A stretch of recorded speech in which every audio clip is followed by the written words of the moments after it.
so happy to have you guys here today. We have so excited for everyone to be here. I'm Sydney Devine Jones. I'm a student at Monterey Bay State, and I'm studying environmental studies, but I'm also minoring in public health and journalism. And so I'm really excited to have everybody here, and we'll do a more thorough introduction once a little bit more people start coming in. But thank you guys for being here so early. I'm very appreciative.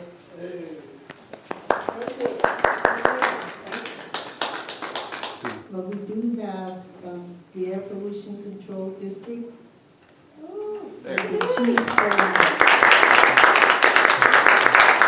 Richard Stedman, we have a long history together. I'm surprised he's here. No, I'm not going to say that.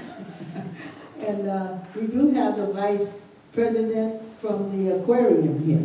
Yes. All right. How many students do we have from CSUMB?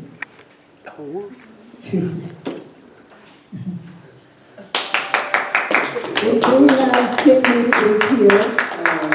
This event will be hosted by Pastor Stone and Evangelist Stone for the New Life Church. No, this is the Board of Environmental Justice. Oh yes. Well, I'm used to go every weekend to her church. So. But anyway, she's gonna be doing some speech today. Because she's very passionate with environmental things and all this thing that's going on here in this county. And who are you? And my name is Vida Chapori. You don't know me? Yes, and I try to understand Pastor Stone, Evangelist Stone. They are, especially Evangelist Stone. She is a person who is passionate to fix things in this world. She goes everywhere around the country trying to help this county as much as she can. And of course her husband, Pastor Stone, has to drive her everywhere. So, you know. But they are really passionate about helping people, especially this kind of community. And we're trying to build a community here with all the folks that are being here. They also come over here today regarding to what happened at the Moss Landing and all these 4 doors, especially around here, because they used to live here. They know what's going on around here. So today they come over here and they had to create this event, and we're going to be hearing from different speakers today. And hopefully maybe we can learn something from each other today, and not just to learn, but also to be a doer, do something about it. Because if you see something, do something, and not just to come over here and speak and not to do something. I am involved also in a program called Downtown Street, and we used to go to the lady from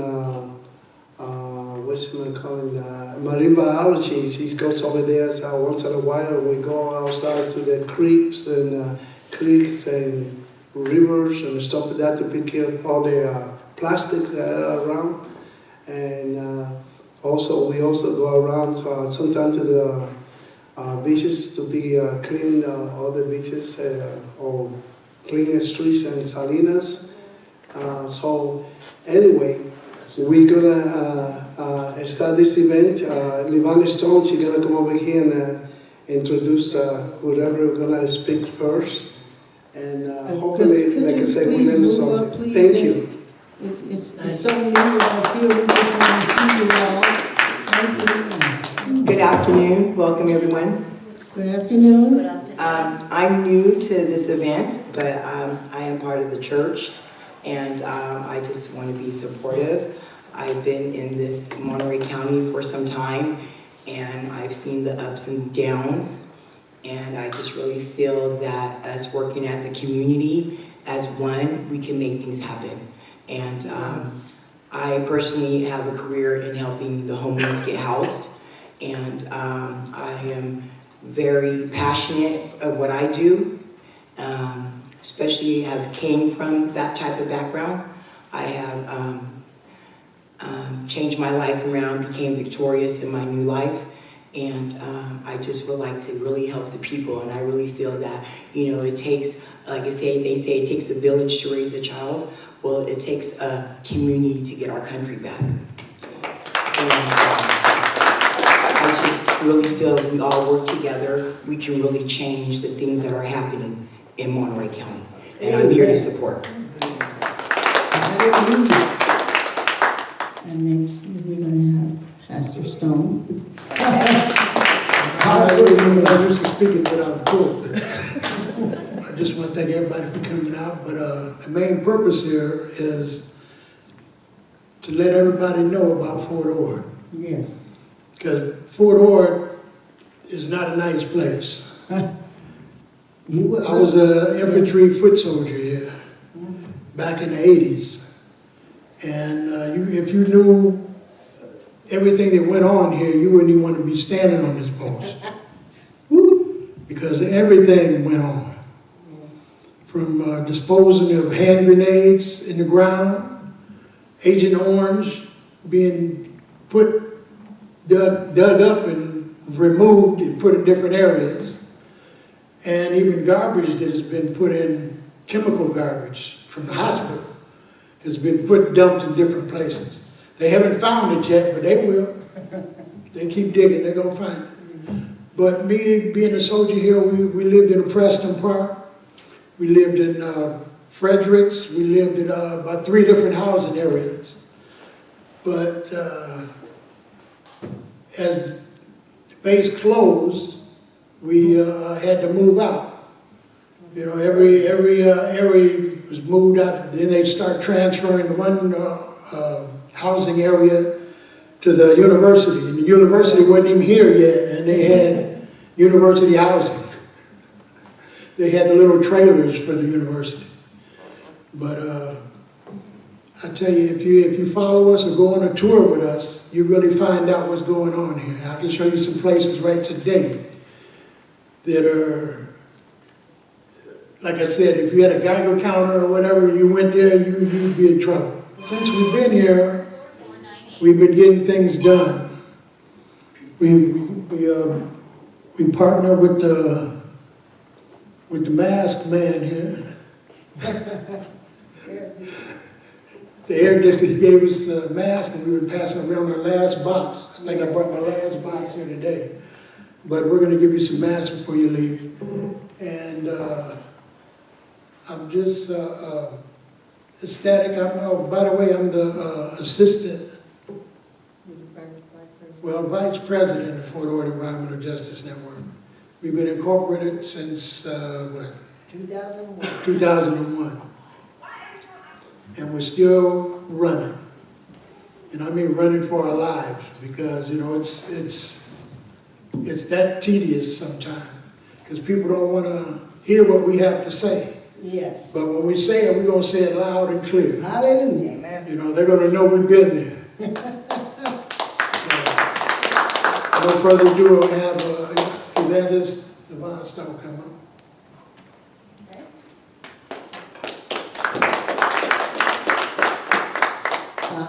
I came here because my husband, who had graduated from the Bride Technical Institute in Chicago, and why do you think he couldn't get a job after doing that?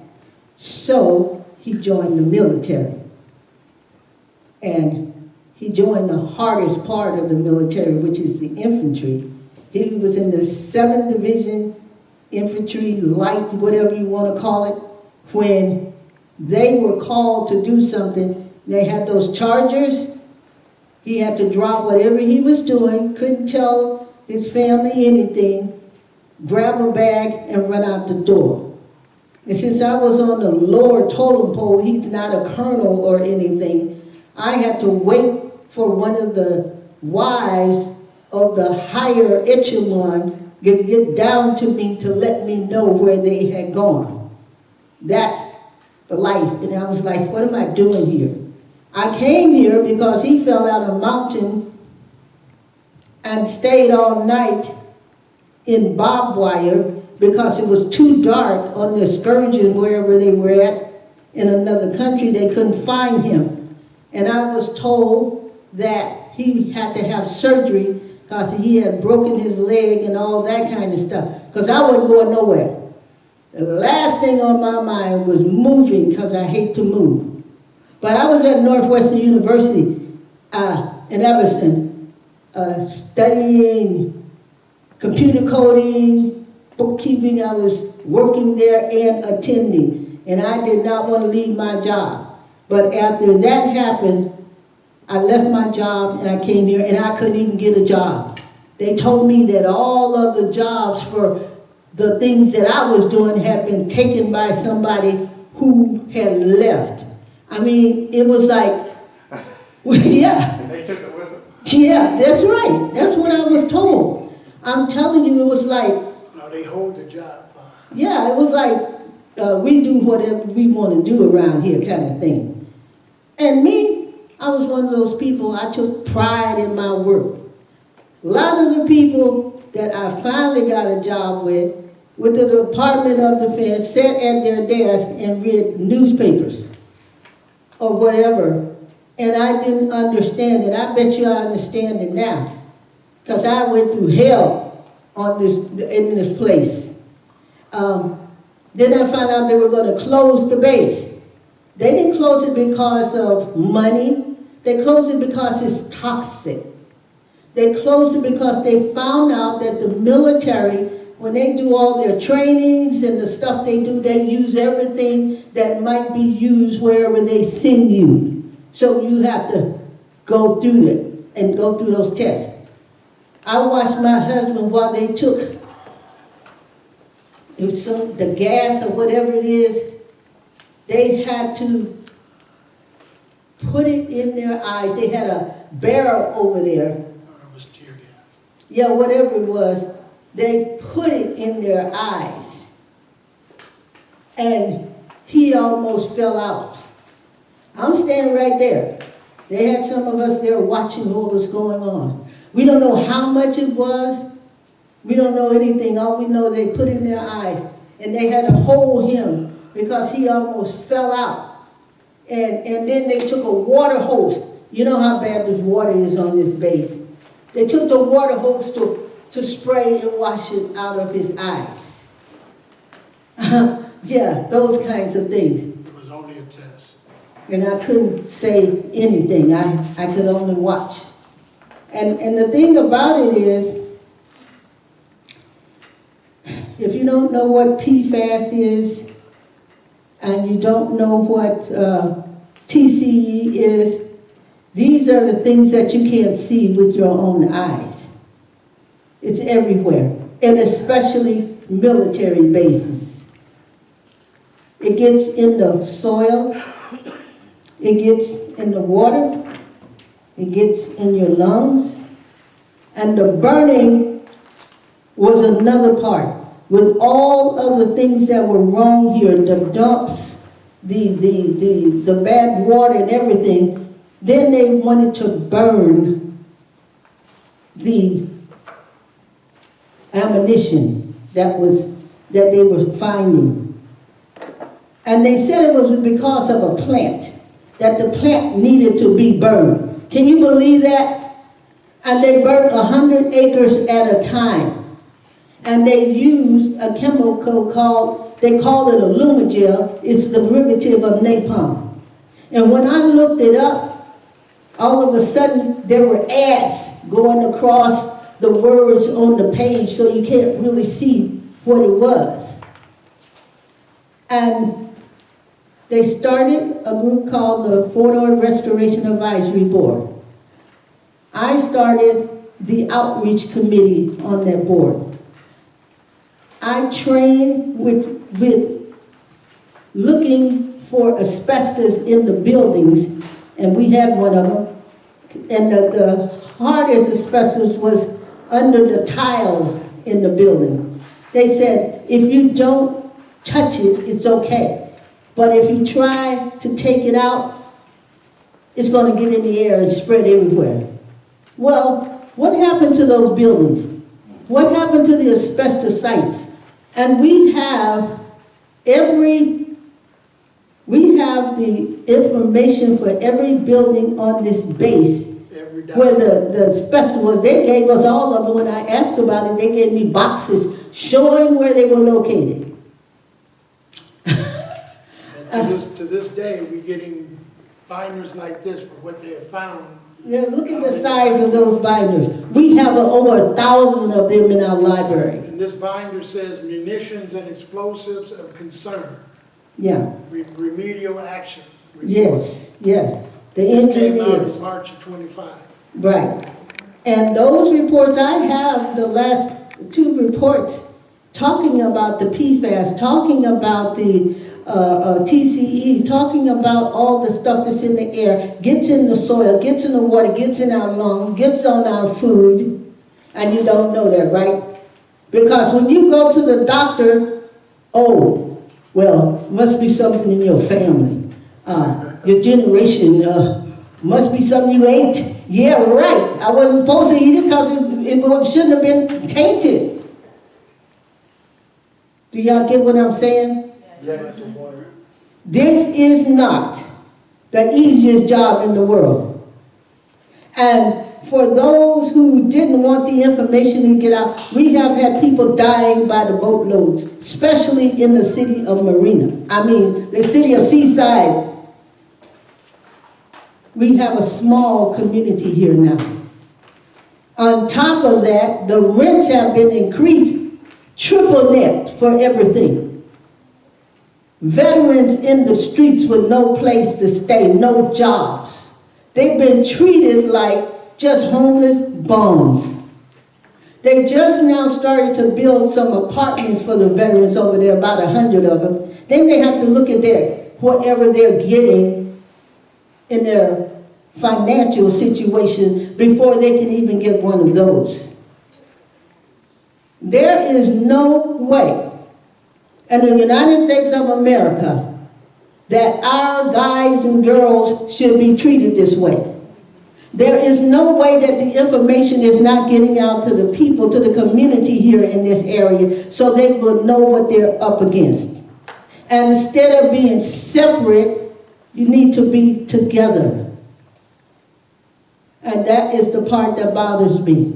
When they opened that campus, I was at the gate when Clinton came and I was taking the tickets. He wrote the resolution for environmental justice. Yes, he did. And nobody was paying attention to it. And I said, you know what? This is what we need. I'm sorry I don't have a copy of it with me right now. It's called SB, Senate Bill 12898, if you care to look it up. And I was on a committee in Washington, D.C. with a representative from every area of government in this nation and me. Can you believe that? Yes. I will hear you. Can you believe that? Yes. Huh? And I sat there and I listened to them talk. And I wanted to know how much of the budget was being used to clean these bases, and what was the process that was going to be used for the employees, the DOD employees, for the veterans, for the families. And the guy that was the head of the EPA, he said, well, you're not going to get that because I've asked for it. I haven't gotten it either.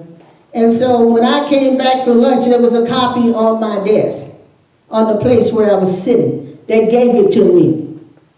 And on top of that, I was asked to edit the Senate bill that Clinton wrote to include more people, more local cities and states, and how we've been implementing this environmental justice all over this country. And it's in the White House now. And I'm going to tell you why it's in the White House. We attended a forum in Los Angeles, at the home of the retired district attorney of California. Okay, I know you're telling me to hurry up. And so anyway, while we were there, Kamala Harris walked in. And my husband says, Kamala Harris, I ran over to her and I said, oh, how are you? I'm so glad to see you. I'm so-and-so, so-and-so. She said, give your contact information to my staff. And I gave the lady my card, and she just turned around and they left. But now it's in the White House. And it's called WHEATJAC, which stands for White House Environmental Justice. I'm not on that committee, but that's okay. That's okay. This right now is one of the most important things that is going to help to bring people together, know what they're up against, know why they're sick, know why that we're so divided. I mean, race-wise, we are really divided in this state of California and in this county of Monterey. So that's just an introduction. And so there's more to come. Thank you.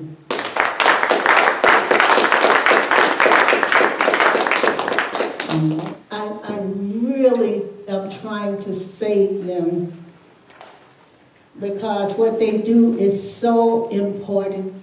It's just so important for our environment and for the people here in to save our oceans and our skies and our soil. First of all, let me thank LeVonne for inviting me here to meet and greet with you guys. My name is Richard Stedman. I'm the Air Pollution Control Officer for the Monterey Bay Air Resources District. So, and LeVonne's right, we do have a history together. It goes back about 17 years, which is when I started here. LeVonne was one of the first community activists I actually met when I was on the job. And so we've been working with Fort Ord on their burn, and I understand all LeVonne's and the community's concerns regarding that. Yeah, there's a lot going on there, and we're doing our best to make sure that if any burning does happen, that it's done in a manner that has the least amount of impact on the public. That's not always the case, and I would say that the base has not always done things the way they should. In fact, we had to sue them a couple of times to get things right.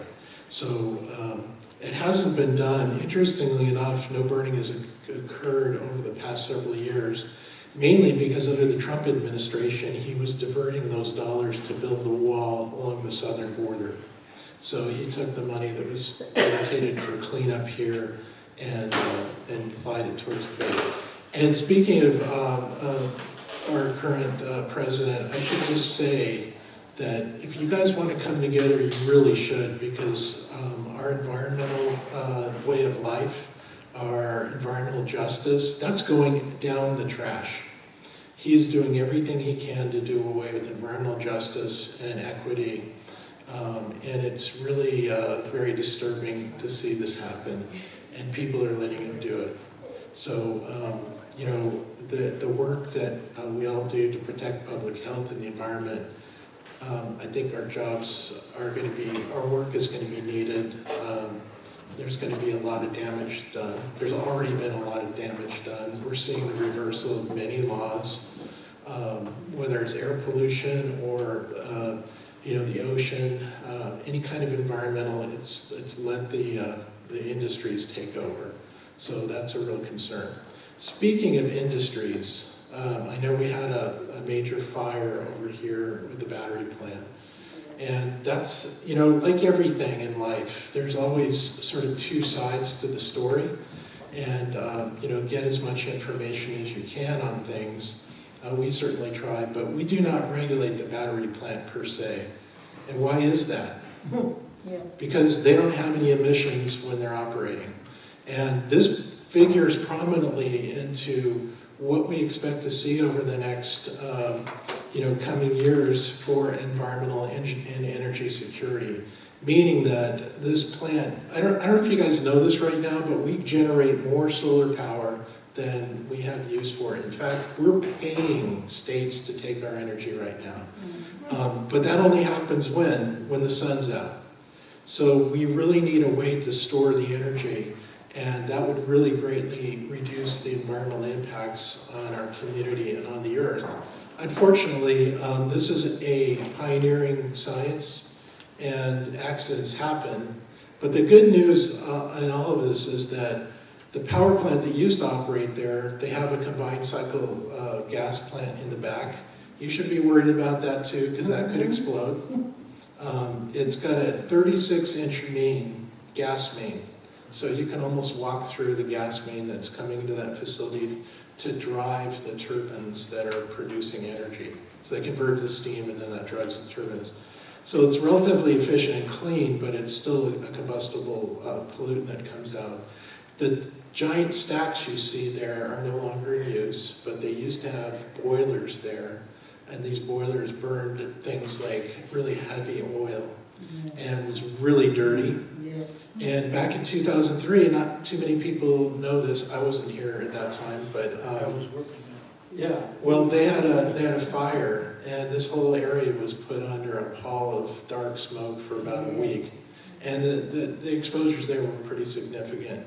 But now today, because of the battery fire, I'm hearing people say, well, we want to get rid of batteries, we'd like to go back to the oil. Yeah. And that doesn't make any sense in my mind, because when the battery facility is working properly, there are no emissions associated with it. So that's a good thing. And now we have legislators and legislation that are trying to do away with all battery plants and even those on your house and that sort of thing. So this is a real turning time and challenge for renewable energy and storage for batteries. There are different ways to create batteries. One of them is you pump during the day when you have energy, solar energy, you pump water to a reservoir, and then you let it flow back down at night, and that can drive a turbine. The other one, and there's a company or an agency, 3CE, that's the Central Coast Community Energy.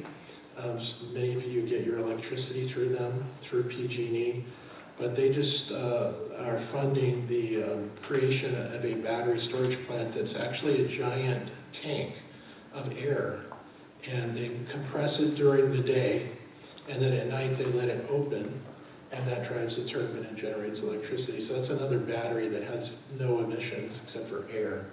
And the cost of pumping the tank up or putting water up is all done during the day when we have solar power. So solar's here, it's going to be a remarkable thing, but right now the administration is saying we don't want renewables, we want to start using coal, we want to start burning oil, we want to kowtow to all the oil and gas industry and start drilling in our national parks and our wildlife refuges and off the coast and all that.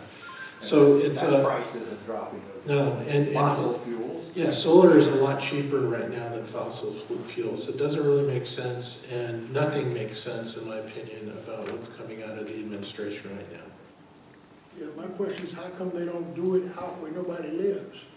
So that's a really Put it good. way out somewhere. And So nobody wants to have anything next to them, that's for sure. I mean, I can't think of anybody, including myself, who would say, yeah, put it in my backyard. But the problem is that that's where a plant already exists. That's already tied into the grid. That power plant is putting energy into the grid already, so it's very, very convenient to put a power plant right next to it that would have access to all the switching and all I that. understand it. So, It's and, cheaper to buy it yeah, brand new somewhere. well, I don't know if you know this too, that whole area next to Moss Landing is on the national priorities list. Yeah, There was a brick manufacturing facility in the 40s and 50s, right after the war, and they mined the hillsides. There's a ton of manganese that they use. The whole site's contaminated anyways. And so, and then in addition, they have a lot of spillage and upsets at the plant during those time periods when the plant was burning oil and so forth. So the site's contaminated. So it's not like you're going to put housing on the site. It just so happens, though, that right next door is the Elkhorn Slough, which is a marine protected area. And our ocean out there is actually part of the National Marine Sanctuary, which I'm sure you'll hear a little bit about. But the bay is actually very toxic too, the sediments, and a lot of studies are showing this. And that's primarily due, and I hope I don't have anybody from agriculture here, but agriculture creates a lot of the runoff and waste that ends up into our bay. So that's pesticides, herbicides, and fertilizers. So it's not a great thing. The Water Quality Control Board is doing its best to try to keep water on the sites of the farms and ranches. But over the years, that's just historically led to a lot of runoff and sediment that makes its way into the bay. So, you know, it's a tough thing. So, you know, I would say we all need food. We all need energy. We all drive cars, right? And so the other thing is, like, you know, when a plane crashes, you don't just say ban all aircraft. You probably ban the Boeing aircraft that crashed, but until you get further investigation and evaluation. So we're actually working with the plant right now. I'm not sure if it will be rebuilt or not, but we're working on the cleanup, and there's a ton of asbestos out there. So one of the things we're doing, and actually the good news about asbestos is that, well, there's no safe level of exposure. That's bad news. The good news is it's fairly easy to clean up and abate.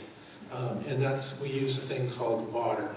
And water keeps the dust down. So if something becomes what they call friable, if you hit it with a tractor or something, so you got to make sure it's wet, and that you can keep the dust emissions. And then they use plastic, and then they roll it up like a giant burrito. They call it the burrito. Where does the water go? Well, the water will not be contaminated. You don't overwater. It will be contaminated. It will dry off, but it's containing the particles. The thing about asbestos, you guys should know, is that it's not really inherently toxic. The thing about asbestos is the fibers are thin and long. And what happens is when they get into your lungs, your body can't handle those. They poke in, there's like a cactus inside your lungs. It hurts tissues, it causes inflammation, and then you end up getting asbestosis or mesothelioma, and you can die from it. So it's more of a mechanical action rather than a toxic action, but there's no safe. The stuff scares me. I don't want to be exposed to it. But like I said, so they don't saturate and flood the site so it's running off. They mist it so that it keeps dust down. And if it evaporates, that's fine. Asbestos will not evaporate. It stays as solid. So that's what makes it so good. That's why it's used in fireproof clothing and to make things fireproof. It doesn't burn, it's hard to destroy, it's persistent in the environment. So anyways, so we're working to make sure they do the cleanup right, and they get that all taken. So another question is, where does that stuff go? It has to go to a hazardous waste landfill. So there are numerous landfills around the state and country that are designated to receive that. Cattleman City. Cattleman's one of them. And the other thing is that, you know, a lot of this from homeowners ends up in our landfills. And so we've provided the landfill. We have actually a device that you can point and shoot, and it'll show asbestos. So they use that from time to time to inspect loads at our local landfill that are coming in. Anyways, bad stuff, but yeah. So I'm not sure the plan will get built, but we are working with the plan to install additional monitors around the facility that are looking at primarily smoke. And so, yeah. Lithium-ion battery, state of the art. Never burned it up charging it. Did they ever say why it burned up? So they don't know, but speaking of airplanes, That's not real confidence. if you go to the airport and you check your bags, they usually ask you if you have lithium. I can answer that question about why. Why did it have to clean it up? It overheated, and there's a word for it, I don't know it right now, And it can do it up to 60 times because that's the way they are. That's the way they are. There is a company in Illinois that studies these batteries, and the batteries, Underwriter Laboratory, you can look that up. These batteries were 600-ton batteries that was brought in from Texas. I was at the meeting when they brought them in, and most of the community had no idea what was happening. The contracts had been signed, and they had the meeting after the contracts were signed, and people did not even get a chance to say a word. I didn't have a question per se on asbestos, but I did have a question about the toxic algae. Maybe both of you guys can cover it later too.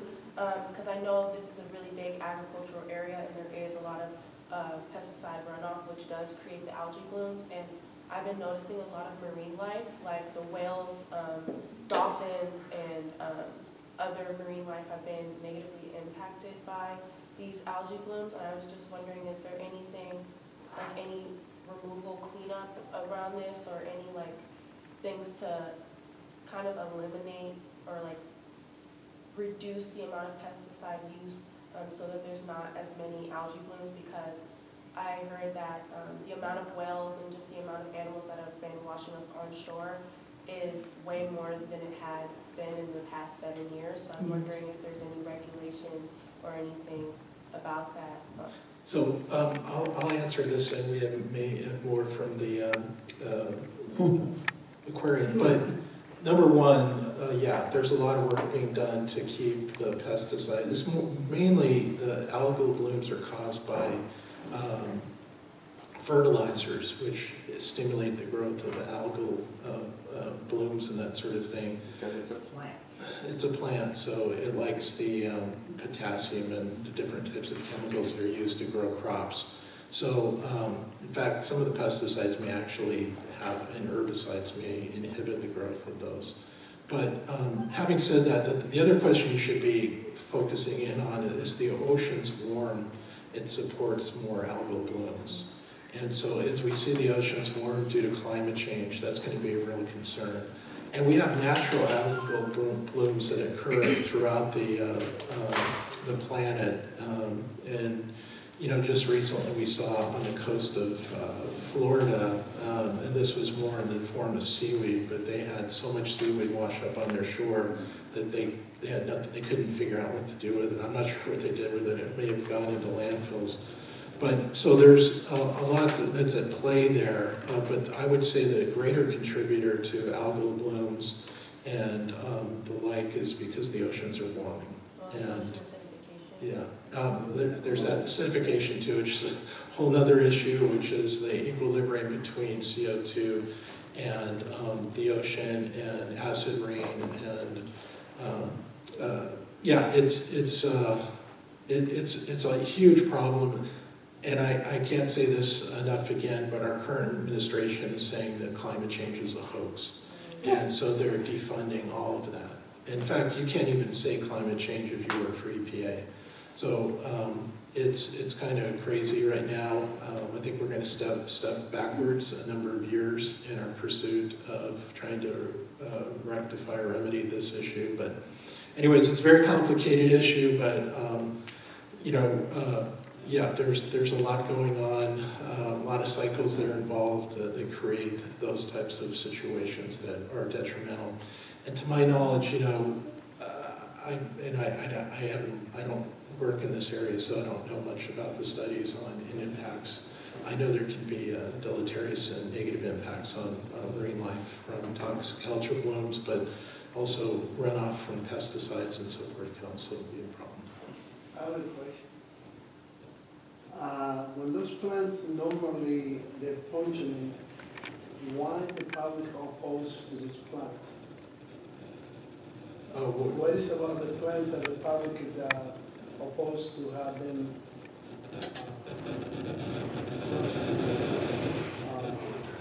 to houses when they normally function? So what plant are we talking about? The power plant? Or Yes. Why is the public opposed to it? Yeah.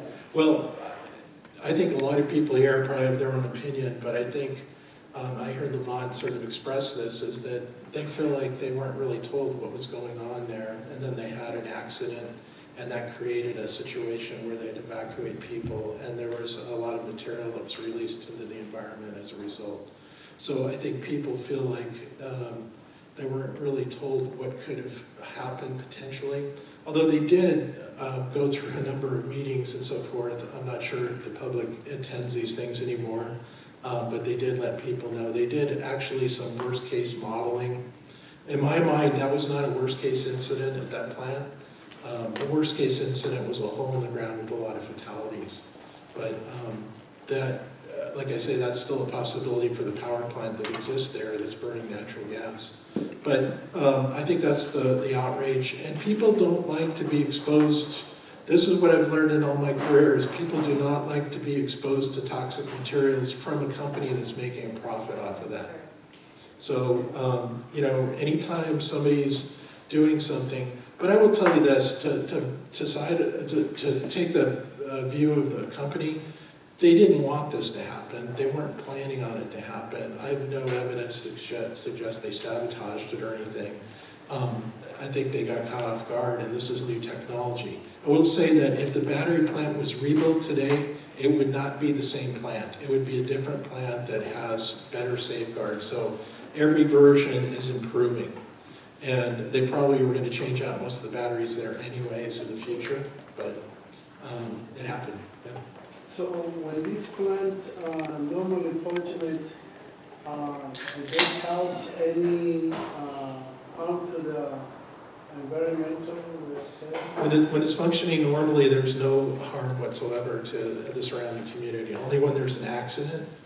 And they don't plan on, just like jets, you don't plan on the plane crashing. I mean, that's the worst case thing. So this was an accident, it happened, and then the public was potentially exposed to toxic and hazardous chemicals. They're shut down now, they're in a major cleanup, they're trying to figure out what went wrong so they obviously don't repeat it in the future. They don't know? They don't know yet. They don't know what But happened. this is not the first accident.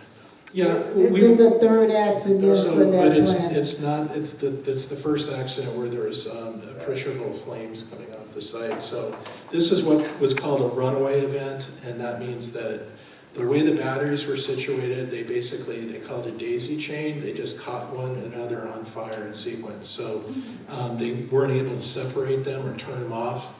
And lithium is a really, really strong chemical. It has a lot of energy in it. And getting back to your battery thing, they don't like to see lithium batteries on airplanes because there have been battery fires on airplanes.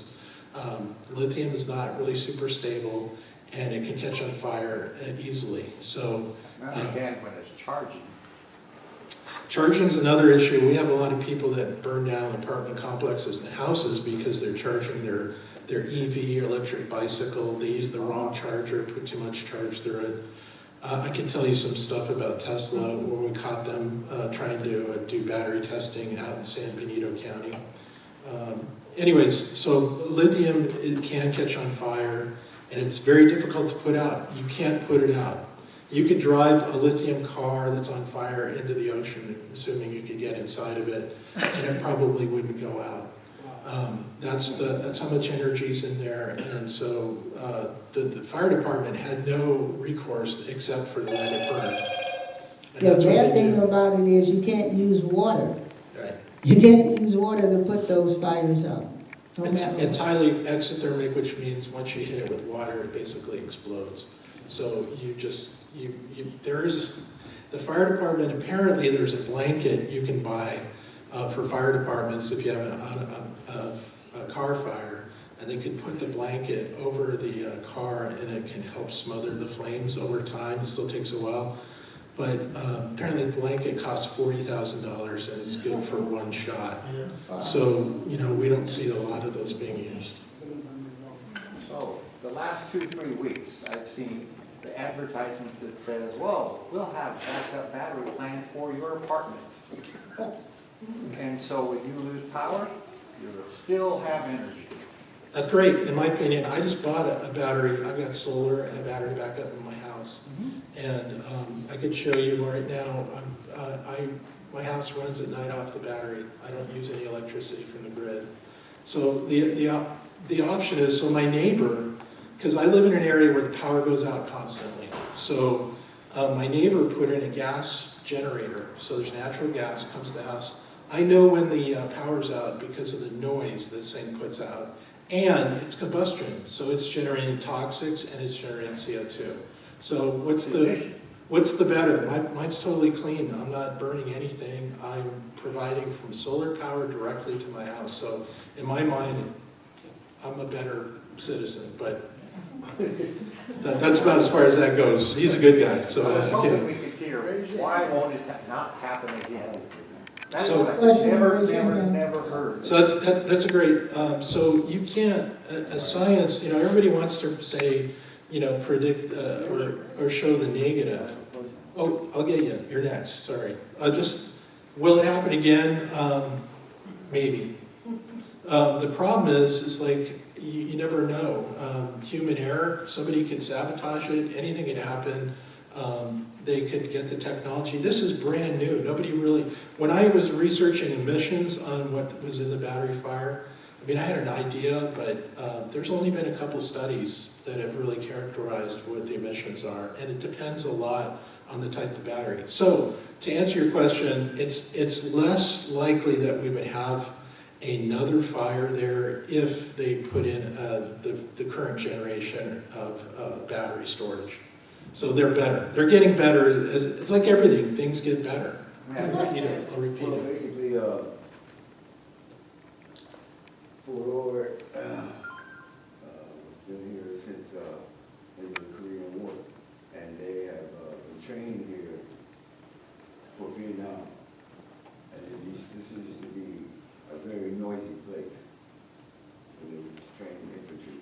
They shoot the guns, noise pollution for years and years. Yeah, from the ocean to All the day long, land, yeah. you hear Yeah. and they're shooting in the beach over here. Some of that land is going out in the ocean. The sand dunes don't catch it all. You know? 'Cause my uncle was a drill sergeant out here, and they had them all day long shooting bullets and the lead bullets going into the ocean. And the whales come down, going to Mexico south to drop their young. And it's contamination. It's bad in the fish. Small enough. And the other thing about, there's also air pollution. These jets flying around all day long, those chemicals come down, Yes. and we breathe it. We don't understand those chemicals, it could be a blue day, all of a sudden, you see jets putting out man-made clouds. And you can see the way the wind moves them, it's not regular fuel. Okay, well, I get all these calls at the Air District about chemtrails and that sort of thing. And, there are websites you can go to that'll tell you what you want to hear. There are also fact-based websites that will talk about it too. And, I even refer people to, there's a lot of European organizations like The Guardian, it's fairly liberal, and they've done a number of stories on chemtrails, but we do know what's in the exhaust. There's definitely pollutants. Yeah, we do. Yeah. Yeah, in fact, I worked with a professor up at University of Washington who, Smoke doesn't dissipate and all kinds of things. It sits around and floats around. Wind will take it away. right, But this stuff will blow. It sits there. I got pictures if you want to see some of them. okay, well, I'll also say on that subject is I've been really involved with that. I've worked, we flew behind jets and we actually had instrumentation to measure what's going on. Yeah, so I had an 80-year-old woman in Carmel by the Sea call me and complain about all the chemtrails. And she said it wasn't there when I was a kid. Well, you know what? There weren't that many planes when she was a little kid, to be honest. I mean, Orville and Will were just a few, 20, 30 years earlier, we're just perfecting flight, and now we've gone to the moon. Right now, if you look up in the sky, it's like a massive highway full of routes, and planes are flying those. You got to stay out of each other's way, it's so crowded. So yeah, there's a lot more than there used to be.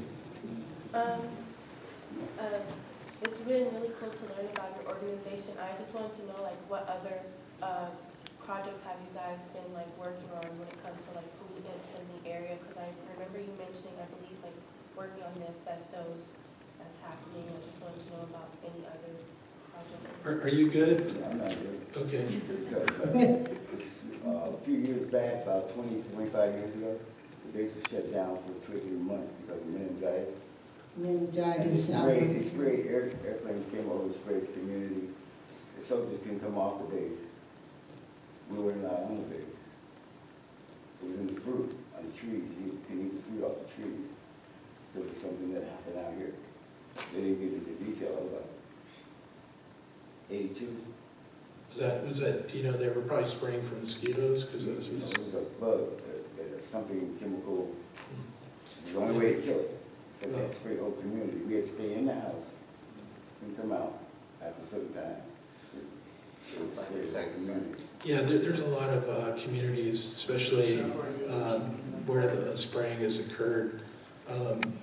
Parathion, malathion, those types of things are used to kill pests, to hopefully those disease vectors. That's what they told us.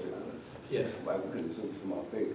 We could go Yeah, on. well, our job is to educate people. Our job is to make sure that the tests that need to be done, I don't care if it's chemical or whatever it is, it needs to be tested beforehand. People need to know what is going to happen before it happens so that they can find out exactly how to deal with it, and that has not been happening. And we are for that to happen. So the community have to open up their eyes and their minds, and they have to come together. When you hear people talking about these kind of things, it's no joke. It's for real. And so don't wait until after something happens to get inquisitive. You do that before, and we hope to achieve that. So I'll look into that. I don't know much about what happened in 82 here. I don't know where it was. It's probably down in San Barbara, but yeah. A lot of stuff going on. Thank you. Okay, to answer your question, thank you. Yeah, we're doing asbestos, so we regulate asbestos. So if you demolish a building and you want to do any demolition of a structure, first thing that's required by our agency is you have to get an asbestos survey. And what that is a company comes out and they'll sample different types of things. Primarily they look at flooring, like LeVonne was saying. The mastic, which is the glue that holds flooring, used a lot of asbestos. They'll also look at things called transite, which is used around pipes. That's almost 100% asbestos. And then even the tiles and floors can contain asbestos. Ceiling tiles contain asbestos. And then we all know about the popcorn ceilings. A lot of those have asbestos in them. So you don't want to mess with that stuff unless, so some people ask, is it safe? If it's just sitting there, if that was asbestos right now, we're probably okay because you're not up there clawing at it. And could you paint it? Yeah, and in fact, I would, because the more paint you have on it, the less likely it is to be a problem. Touching it, moving it around, trying to remove it, get rid of it, then you have to get into what's called abatement, and there are companies that are certified to do this. So they'll put plastic all, and they usually have like negative pressure, so they're sucking in air from the outside, and then it goes through filters and filtration systems, and then everybody wears like moon suits and respirators to deal with that. And then they also, once again, they'll use water, they'll wrap it up in plastic and take it to a landfill. So that's one thing we oversee. Mainly What causes black mold? Black mold is caused by water, so moisture. So anytime you have like an intrusion, a leak in your ceiling, anything like that, that can get into your home and grow, especially if it's warm. And what's happening? Our Earth's warming up. This whole community is going to change over time. We're going to be more tropical, most likely, in the next, I probably won't be around, but it's not going to be a really great place. And then we're going to see more molds, we're going to see more algae. We're going to actually see more weeds. Weeds like, of course, sunlight and warmth, but they also like CO2. So we're going to see a lot more poison oak as a result. I mean, it's measurable. So plants are going to be impacted in a positive way. They're going to like all the CO2 and the warmth. But anyways, Overseeing, yes, sorry. Keep me on track here. Why is the ocean level getting lower around here? It's getting, but the water's going out. I'm going to defer that one. I don't know that, we're thinking the ocean level is going to rise, and that's what all the models are projecting. Yeah. Okay, well. But getting back to the other stuff, am I, so we regulate businesses that emit air pollution on a routine basis. So that means we don't go to people's fires.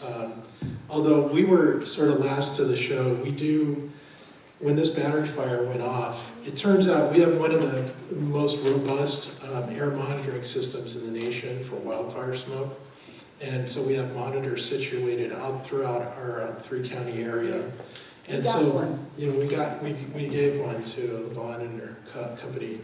But we were able to look at those when we had the fire to see if there was any smoke impact. So that was sort of serendipitous, or actually really nice to have that.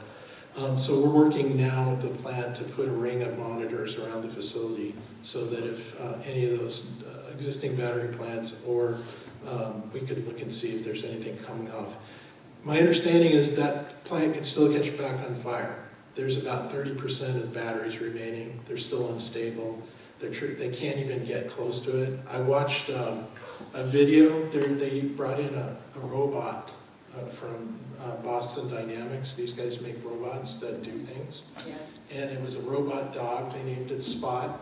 They put a shovel on its nose, and they tried to get it to scoop up some of the stuff and put it in a bin. I said they should have called it Scoop, but anyways, it didn't work out very well. They couldn't really do it. But the robot, I think it cost $70,000 just to have it out here. So they're spending tons of money out there. They're giving community a lot of money too, if your business, for instance, was impacted by the fire. But so we don't regulate those. We regulate businesses that have routine emissions that are bolted to the ground. So we don't regulate automobiles. That's up to the state. And Trump wants to take that away too. He wants the feds to regulate all emissions for automobiles. California leads the world in emission regulations for vehicles. And he wants to do away with the electric battery vehicles as well. So it's not good. But anyways, so we regulate things from gas stations all the way up to the other power plant that's in the back that has, that's burning combustion natural gas to fire the energy production. I have a question. Yeah. Since, what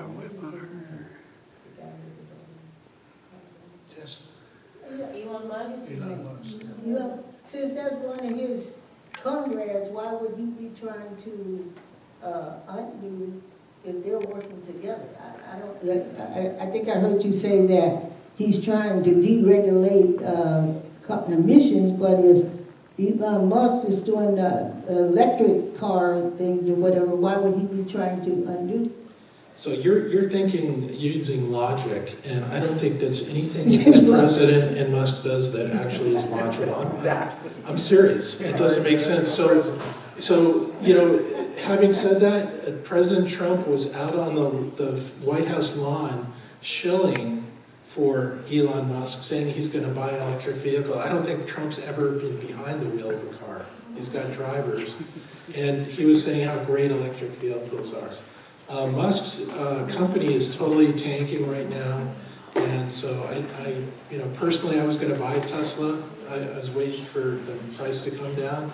And there's no way in hell that I'd buy a Tesla now. I do not like that man.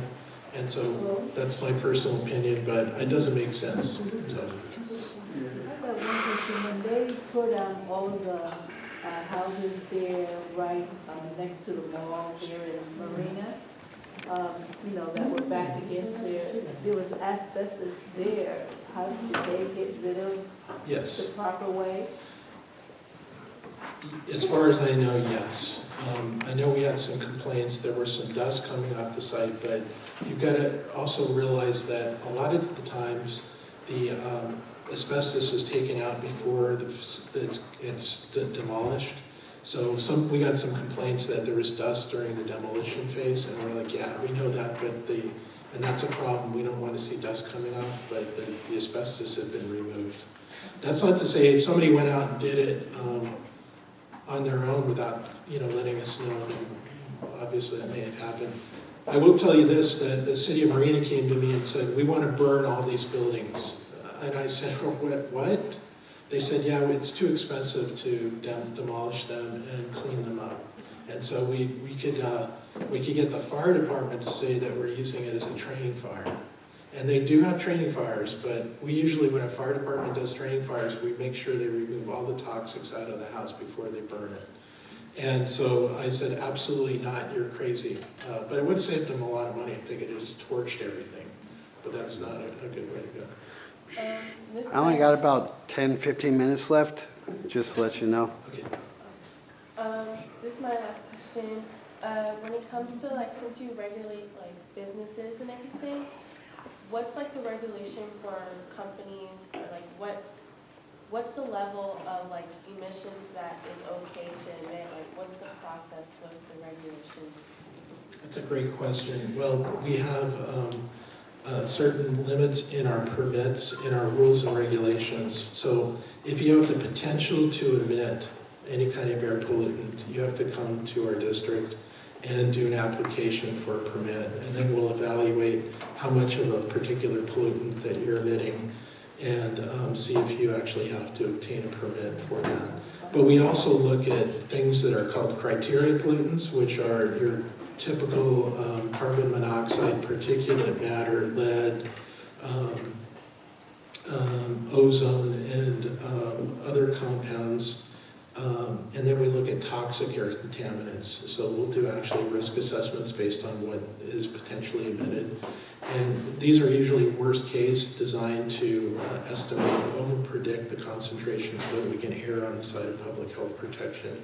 We also, we don't really do greenhouse gas, but if you're lowering combustion emissions, you're lowering greenhouse gases as well. So those are the primary things we do. But if you have a potential limit, you have to come to our, people don't get this, by the way. You pollute, you put stuff, it's like peeing in the bathtub, I'm sorry to say that. But everybody, when they have a business that has stacks, they're putting stuff into the air that may not be good for you. So our main job is to look at that emission and see if it's going to have adverse impacts on public health and the environment. All right, give him a hand. He could be here all day talking. The air is big. And there's a lot going on up there that goes up there. So but right now, we have Aimee David, Vice President of Aquarium. Welcome. I am a Vice President of the Aquarium. We have many. Aimee David, Vice President for Conservation in California, as well as our federal policy program. All right. And I am honored to be here and privileged. Thank you so much, LeVonne, for having me. Thank you. I was taking a lot of notes. I've had to adjust what I was going to talk about today. Yeah.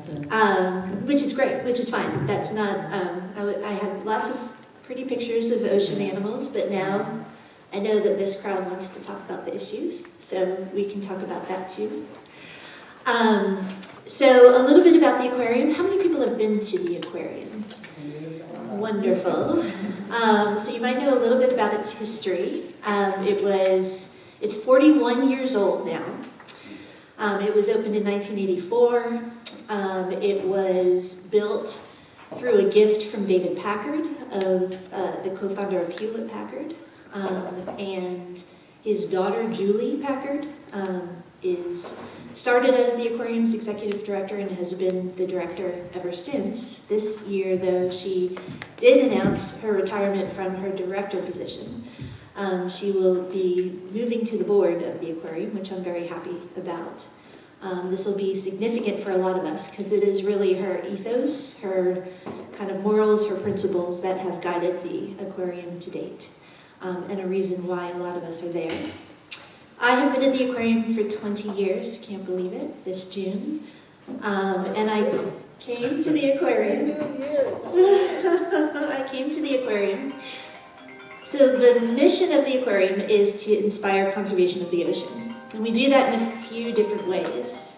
And the primary way that we do that is by inspiring everybody that comes in the aquarium by our tremendous exhibits and marine life. And our goal there is to make them fall in love with the ocean so they want to protect it. Another way that we help protect the ocean is through our research. So we want to build understanding of ocean life, especially in and around Monterey Bay, so that it can inform solutions to ocean problems. And then the third way that we conserve the ocean is the main reason that brought me to the aquarium 20 years ago. Back then, the aquarium had on its board people like Leon Panetta. It also had a woman by the name of Dr. Jane Lubchenko, who is a preeminent marine ecologist and former head of the National Oceanic and Atmospheric Administration. And they had just been on a national commission to look at the state of ocean policy around the country and recommend ways for improving it. And they got back to the aquarium and they said, we think that the aquarium can use its leverage, can use the fact that people love it and trust it, and we can use it for policy action, as well as for kind of education and visitors and research. And so they created a small but mighty policy team. And that's what brought me to the aquarium from Washington, D.C., where I had been working on another ocean commission, long story. And I thought, wow, I can work on policy and have Monterey Bay in my backyard. I said, this is a no-brainer.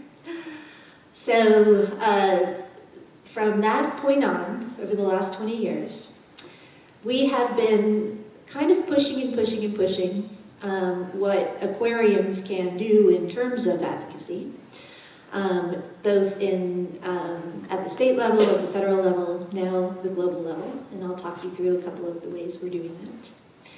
And we've also inspired aquariums across the country to get involved in advocacy as well.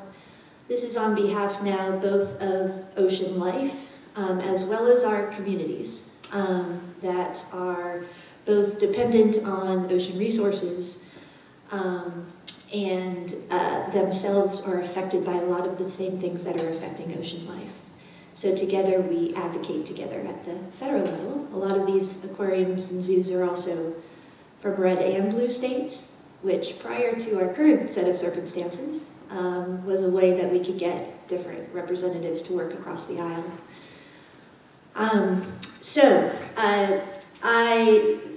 I have a long history of lots of different policy issues that we have worked on over time.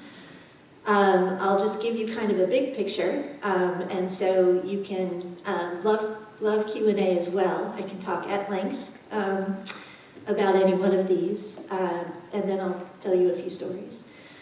So we have been working to protect ocean life and ecosystems, protect against oil and gas, promote renewable energy, oppose deep sea mineral mining, promote ocean protected areas,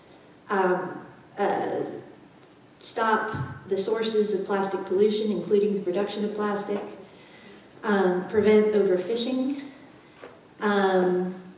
and so those are, and many more. So what we do is we join in coalition with other NGO partners. We are very welcome in the halls of the Sacramento capital, of the state capital, where they rely on us a lot for our science-based information. In California, we are fortunate. It has many problems, but we are fortunate in that it is a progressive state, and it has historically been one that appreciates innovation and environmental regulation, to be honest. And so it has been a wonderful way to help the state set the model that others, that can be used by others. At the federal level, it has been, we are one of many advocating for these policies at the federal level. And I just want to reiterate what our esteemed last speaker said about the state of affairs today is unlike any in my lifetime. It is unprecedented, it is alarming. It is the dismantling of so many things that we have worked for, people in this room have worked for, the Aquarium has worked for, across the board, from purely environmental to social to justice.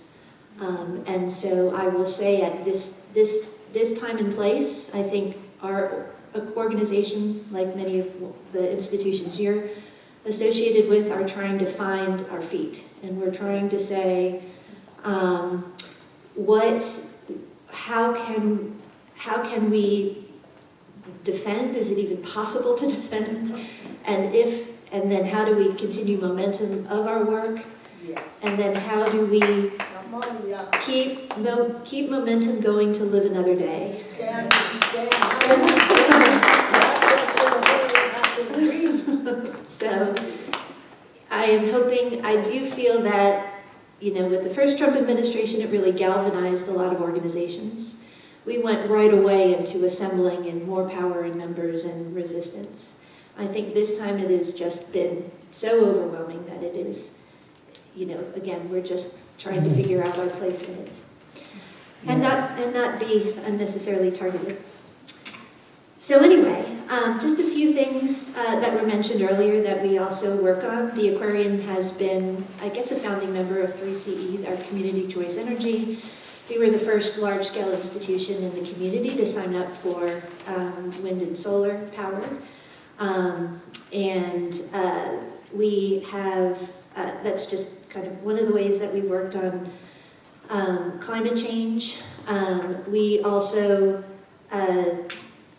in terms of the great questions that were asked about our local ecosystems, we consider ourselves to be kind of stewards of our backyard. There has been just unprecedented changes going on with climate change, and the confluence of climate change and human use. Both of those are exacerbating one another, leading to unprecedented changes in our environment that we are helping to solve, both by preventing things like oil and gas from even happening here, to doing things like looking at how nature can solve some of these issues as well. With otters, it's kind of a fun story. It brings kind of a cute, iconic species like sea otters, which are a threatened species. They are also a key species for our ecosystems here. And by key, it has to do with the food web, where there are full species covering the full food web. That means that the ecosystem is in balance. You remove one of those systems, you remove one of those species, and ecosystems falter. And what ecosystems like kelp forests and eelgrass beds in estuaries do is they provide a lot of services to humans. So they help protect against the impacts of climate change by providing erosion control, by helping to clean the water, and by serving as nurseries for fish and other wildlife. And so one of the things we do at the Aquarium is that we help to recover southern sea otters. So we actually rescue stranded sea otters. We rehabilitate them. And in some cases, when a sea otter pup strands, we pair them with one of the female adult otters in our care that serve as surrogate moms. And so they raise these otter pups, and then we are able to return the juvenile otters to the wild to give them a chance to help the population. Well, back in the early 2000s, we started to release a lot of otters into Elkhorn Slough, which at the time there were probably about 10 to 20 otters that really were living there, and a lot of them were male. So we started to release a lot of otters that we had rescued in other places in Monterey Bay to Elkhorn Slough.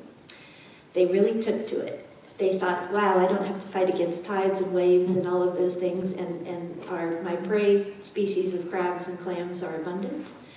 And so now there are about 150 otters living happily in Elkhorn Slough, over half of which are attributed to the otters that we put there and their descendants.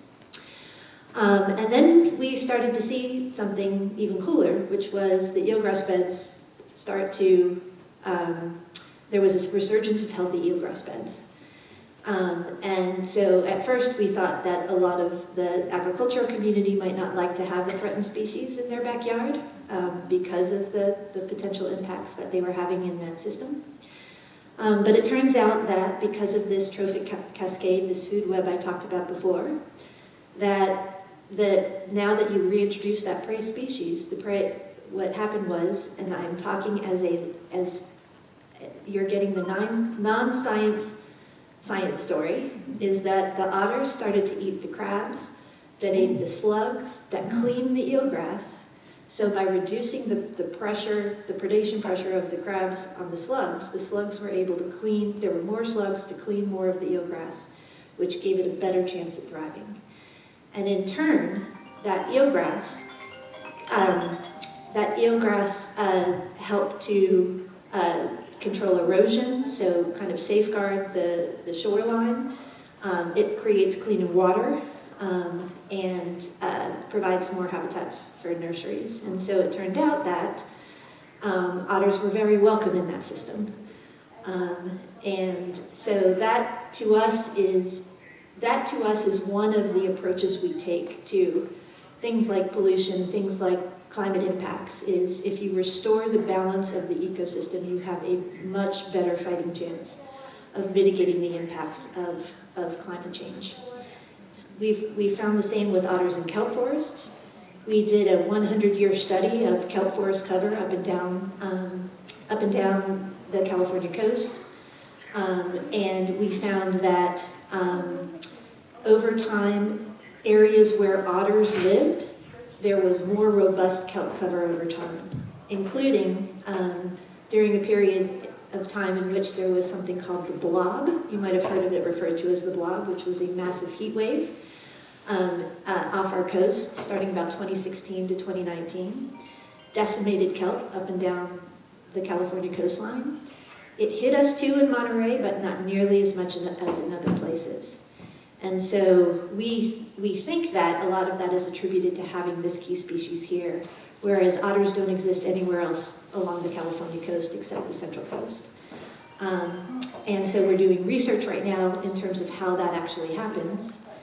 And one of the things that we're thinking about doing in order to recover southern sea otters is to actually reintroduce them into new places up and down the California coast. And we're hoping that by doing that, they can help get those ecosystems up and running again as well. Now, they do eat things like crabs and clams, and these are very commercially, these are commercial species, and so there are some kind of stakeholders to contend with in terms of reintroducing these voracious feeders into some of these areas. But that is why this is not just a science issue, it's also a community one. So none of this will happen without community input and participation. Yes? Tell us some other ways that you contribute to preservations on the Elkhorn Slough. Preservations in Elkhorn Slough? Well, one of the other ways is that after the battery fire, we have partnered with scientists at Moss Landing Marine Lab and contributed funds and scientists to doing monitoring work, specifically in Elkhorn Slough, in the sediment, in the invertebrate species. So these are the species. So at the same time that the food web can enhance, the food web can also concentrate toxins up. So if the sea slug eats a toxin, it's concentrated into the crabs that eat them, and then up the food chain to sea otters. So we're very concerned about whether those toxins, how much toxins are in the sediment, whether or not invertebrates are eating the toxins, and whether or not they're concentrating the toxins up the food chain. And so we are, partnering right now to do a lot of that monitoring. That's a great question. Yes? So you partner with Mbari, or? We do. So Mbari, so around the time that Monterey Bay Aquarium was open, David Packard, prior to the aquarium opening, it was one of his daughters, not Julie, but another one, who was a marine biology student at the time, who, along with her fellow marine biology students, or classmates, actually convinced her father to make an investment into Monterey Bay Aquarium. And at the time, he wasn't really an ocean guy, I'd say. But then through his children and through creating the aquarium, he got really interested in exploration and technology for the ocean. And so he created Monterey Bay Aquarium Research Institution, which is in Bari. Oh, I didn't know that. Yeah, so it is, we consider it our sister institution. It is supported through an endowment of the Packard Foundation. And whereas we do a lot of work that focuses at the coast, so the land-sea connection, a lot of their work is in the deep sea and out into the Pacific Ocean. And a lot of it is about creating the cool tools in order to do that exploration. Wonderful. Okay, Caitlin, you have a question? I've already answered. My question was answered. Okay, great, Okay. yes. Okay. Oh, the oysters. I see them all sitting around there eating. Oh, the otters? Yes, so the otters eat, they eat anything with a shell, basically. And they do, and urchins as well. So, and so it is, this whole idea of global warming, it is warming the water, it is affecting the ecosystem in lots of ways. One of the ways it is doing that is by more toxic algal blooms, which I think you had talked about before as well. One of the things that warming water does is that it allows kind of toxins and diseases to thrive where they wouldn't otherwise. And so around the time of the blobs, we had devastating diseases go through, especially Pycnopodia or sea stars, and that actually contributed to kind of loss of kelp and imbalances in the ecosystem as well.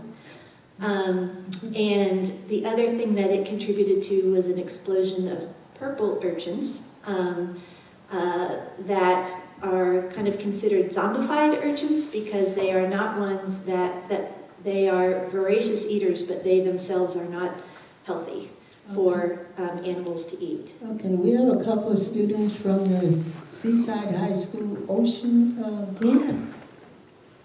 Where are you? Don't be shy. Question. What kind of issues are you talking about? Right now we're talking, last year we were really into climate change. We were talking about composting. But this year we're more focused on plastic pollution. Yeah. And especially water bottles. We're trying to advocate and share, I'm just trying to push more towards reusable water bottles. Yeah. This Friday during open house we gave away reusable metal water bottles for students to use, trying to reduce plastic waste within our school. I love it. So plastic pollution also big with us as well. So we've been working on plastic pollution for several years now. And in 2022, we pushed hard for a state bill that is the first of its kind to actually mandate a reduction in single-use plastic packaging and food packaging in California, in addition to trying to increase recycling. First of its kind to actually say we need less plastic in the state. So we were really proud of that. It is now, and it is the strongest in the nation, strongest in the world. We're still trying to implement it because I think industry right now recognizes how powerful it is, and they're pushing back hard. They even got the governor to suspend rulemaking that we're trying to get back on track. So plastic pollution is big for us, both the pollution it causes as well as the production side.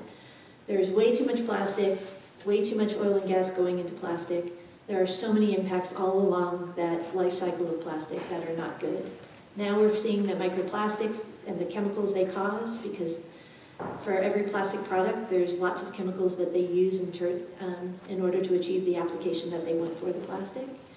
So it's not just the plastic itself that can do things like entangle marine wildlife and fill their stomachs and exclude real food. It is also the chemicals in these plastic particles and where these plastic particles go including in humans. I work with a group called Clean Seas in Sacramento. Yeah. I'm one of their members, and microplastics is one of the health related, because it can get into the womb and the mothers, and it's causing a lot of problems, and it's federal right now. And so we really need to pay attention to these things. Everything we eat and drink and everything else seems to be plastic. You can't get anything anymore without it being plastic. And it's